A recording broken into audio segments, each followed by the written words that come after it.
Hi friends, welcome to my channel. Upcoming ప్రోమోలో మనుకి పార్థుకి పెళ్లి చేయడానికి అమర్ పంతులు గారిని పిలిపించడంతో పంతులు గారు మను జాతకాన్ని అమర్ని అడుగుతూ ఉంటాడు. అప్పుడు అమర్ మను జాతకాన్ని తెచ్చి పంతులు గారికి ఇస్తూ ఉంటే మనోహరి మాత్రం చాలా టెన్షన్ పడుతూ ఉంటుంది.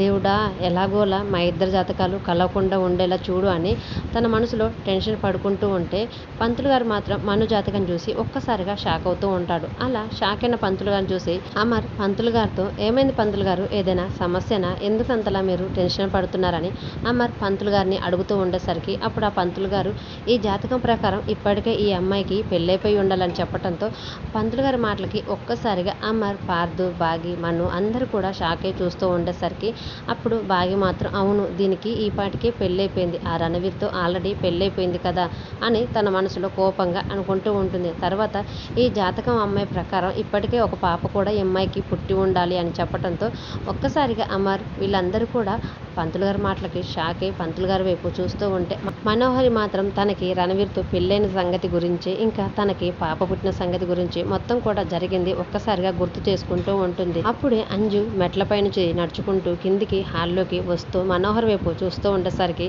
అలా నడుచుకుంటూ వస్తున్న అంజు వైపు మనోహరి చాలా టెన్షన్ పడుతూ చూస్తూ ఉంటుంది. మరి పంతులు గారు మను జాతకం ప్రకారం జరిగిన విషయాలన్నింటిని గురించి అందరి ముందు చెప్పేసరికి మను ఎలాంటి సమాధానం అమర్ వాళ్ళకి చెప్తుంది, ఎలా ఈ సిచ్యువేషన్ నుంచి తప్పించుకుంటుంది అనేది అప్కమింగ్ ప్రోమోలో చూద్దాం. వీడియో నచ్చితే ప్లీజ్ లైక్ చేసి మన ఛానల్ని సబ్స్క్రైబ్ చేసుకోండి. Thank you for watching.